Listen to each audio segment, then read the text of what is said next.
Bonjour frères et sœurs, bienvenue dans 2 Corinthiens et la fin du chapitre 8. La fin de ces deux parties dans lesquelles Paul présente ses partenaires qui vont aider à préparer la collecte des Corinthiens.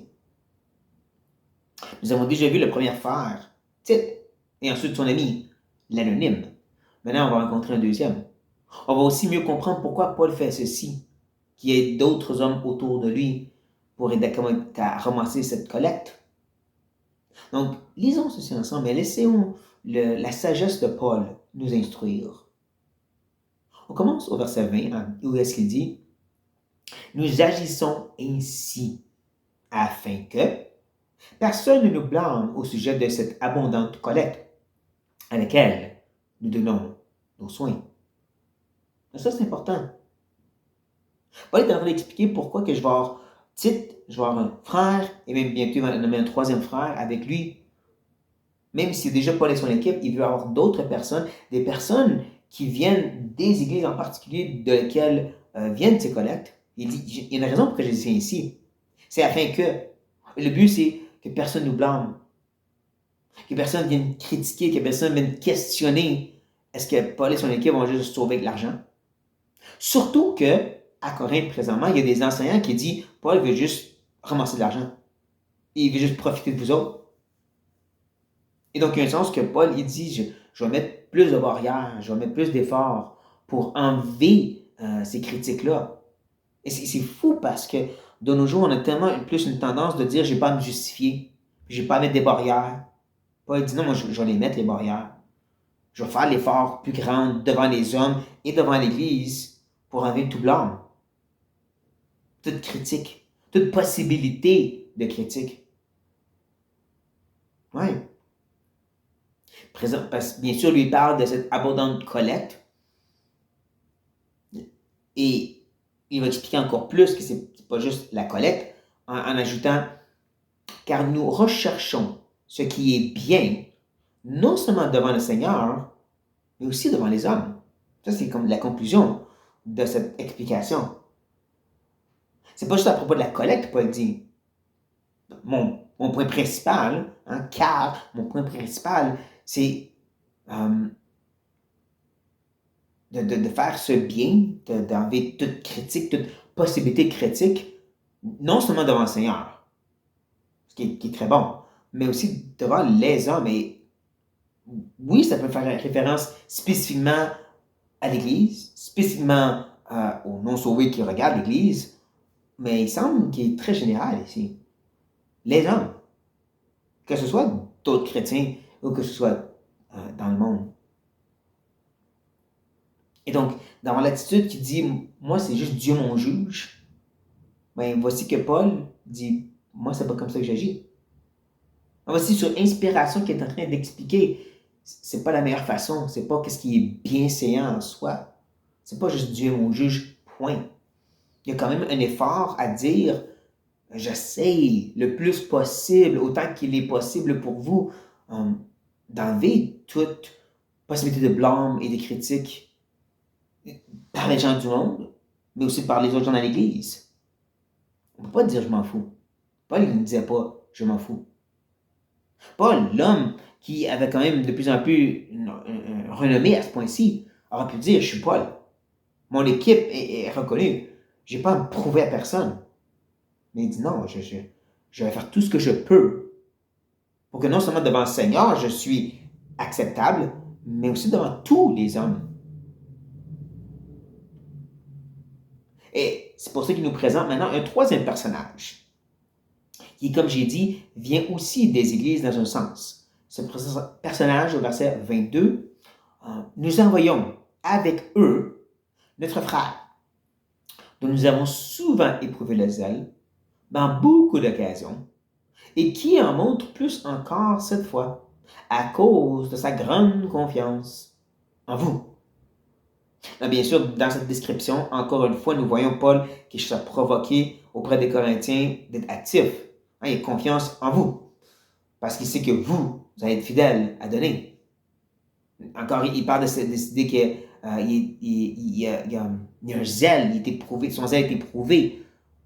comme présentement les Corinthiens, leur zèle, leur désir de participer à l'œuvre de Dieu est en train d'être éprouvé. Allez-vous être fidèle jusqu'à la fin de cet engagement que vous avez fait depuis l'année passée? Mais lui, il l'est. Comme je dis, c'est la subtilité ici de la part de Paul, ce maître de la rhétorique, ce maître de l'argumentation. Mais bien sûr, comme je dis, il nous présente ce frère qui a été souvent éprouvé par l'équipe de Paul. Hein, nous avons souvent éprouvé le zèle dans beaucoup d'occasions. Donc, c'est clair que j'ai été avec Paul. Jusqu'à maintenant, c'est ça qu'on connaît de cet homme. C'est quelqu'un qui s'en participer à l'œuvre de Dieu dans l'équipe de Paul. Je serais plus spécifique. Et comme vous allez voir très rapidement, c'est pas juste ça qu'il est, cet homme-là. Je ne vais pas me devancer trop rapidement quand même, mais la façon qu'il s'exprime ici, il aurait pu tout simplement dire qu'il est un compagnon d'œuvre, mais le fait qu'il le présente comme nous avons souvent éprouvé le zèle dans beaucoup d'occasions, souvent, beaucoup d'occasions, sans être pas toujours, mais il était avec nous quand même souvent. Hein? Il est souvent embarqué dans notre œuvre missionnaire, mais peut-être pas toujours. OK? Intéressant. Mais comme je dis, il montre encore cette fois-ci ce zèle et dans sa grande confiance pour vous. Et c'est là qu'il va maintenant revenir à la charge avec ces trois hommes puis dire ainsi, pour ce qui est de Tite, il est notre associé et notre compagnon d'œuvre auprès de vous. Pour ce qui est de nos frères, ils sont les envoyés des églises, la gloire de Christ. Ça veut dire que ce frère qu'on vient juste de voir, qui a des fois été avec Paul, était surtout connu comme quelqu'un qui était dans l'église de l'église à Macédoine. C'était un frère, ou si vous voulez dire plus de façon moderne, c'est un membre d'église. C'est un membre de l'église qui a eu des fois des moments qui est allé avec Paul. Mais il ne faisait pas partie de l'équipe missionnaire. C'était pas un de ces missionnaires comme Tite et Paul. Mais des fois, il était avec son équipe. Puis de moment, il revenait à son église. Assez pour dire que c'est un envoyé des églises. Donc, c'est sûrement des voyages à court terme, mais dans lesquels son zèle était éprouvé. N'est-ce pas?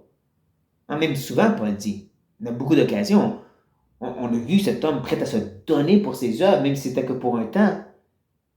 Mais comme je dis, ultimement, c'était quelqu'un qui était impliqué, qui était membre, qui était investi dans son église locale. C'était ça qui était reconnu comme, premièrement et avant tout, comme cet autre frère. D'essayer de leur donner une plus grande importance en disant que c'était un pasteur, missionnaire, whatever, pour essayer de justifier ce que Paul dit, mais je ne trouve pas que c'est raisonnable. C'était monsieur et madame tout le monde. Ou j'aurais dit ici monsieur et monsieur tout le monde. Mais quand même, qui reconnaissait qu'il pouvait servir. Il pouvait continuer à servir le royaume de Dieu de différentes façons, même sans avoir des grands titres, même sans être totalement engagé comme missionnaire, même sans être X, Y, Z, ministère X, Y, Z. Mais c'est ça. Là, on a l'équipe de Paul. Et là, c'est là que Paul va encore nous rappeler pourquoi il y a cette équipe. Donnez-leur donc à la face des églises la preuve de votre charité et montre-leur que nous avons sujet de nous glorifier de vous.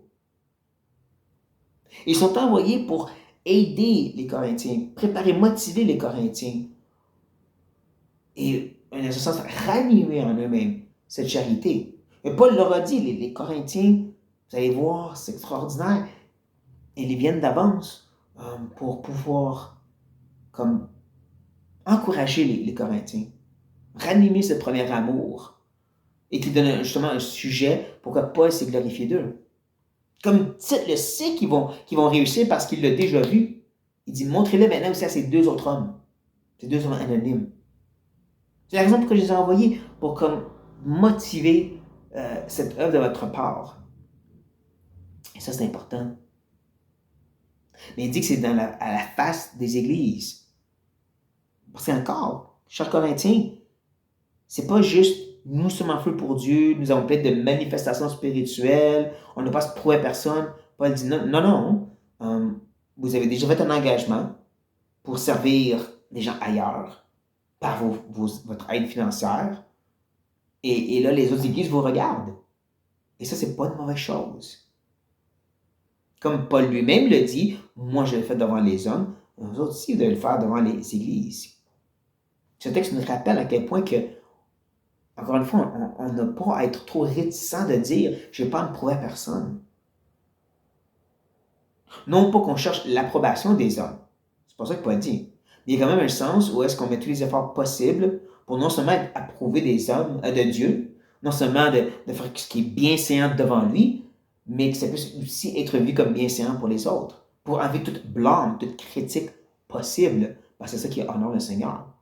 Un peu comme les Corinthiens devaient maintenant démontrer cette charité qu'ils avaient. Que Paul savait qu'ils étaient là. Il devrait vraiment le démontrer dans cette dernière étape de la course. C'est le mot que je cherchais. Dernière étape de la course. Et de le faire d'une façon que ça va être vu devant toutes les églises. Pour ça que deux de ses frères viennent des autres églises. Ils vont pouvoir dire ensuite aux jeunes de Macédoine, oh non, c'est vrai, les Corinthiens, là, waouh, quelle générosité. Paul n'avait pas menti sur ça. Et tout ça, bien sûr, à la gloire de notre Dieu. C'est ça qu'on doit garder en tête. Même si vous en mettez la misère avec ce que je suis en train de dire, l'idée de devoir se prouver devant les autres, l'idée c'est, je le fais à la gloire de Dieu. Je le fais pour honorer mon Dieu. Parce que Dieu veut que les hommes voient nos bonnes œuvres et le glorifient. Donc, qu'il nous aide à faire ceci. Prions. Père, merci pour ta bonne parole. Cette interaction entre Paul et les Corinthiens, à quel point ça vient nous enseigner 2000 ans plus tard. Ça vient nous rappeler à quel point, Seigneur, que tu nous demandes d'être des ambassadeurs, les réflecteurs de ta gloire sur cette terre. Devant tous les hommes, chrétiens ou non chrétiens, tu nous demandes d'être des réflecteurs, d'être des témoins. Et on a besoin de ton aide pour le faire, on reconnaît. Et on prie pour ça, Père. Pour ton aide à être des témoins devant tous les hommes, pour réellement pouvoir t'honorer comme tu le mérites, éternel Dieu. Et donc, on se remet à toi et on te demande de parler à nos cœurs si on était un petit peu trop fermé à l'idée. Seigneur, si peut-être on est trop axé sur c'est juste moi puis Dieu, puis je me fous du reste. De nous montrer par l'exemple de Paul à quel point on veut faire ce qui est bien séant devant les hommes, devant les autres.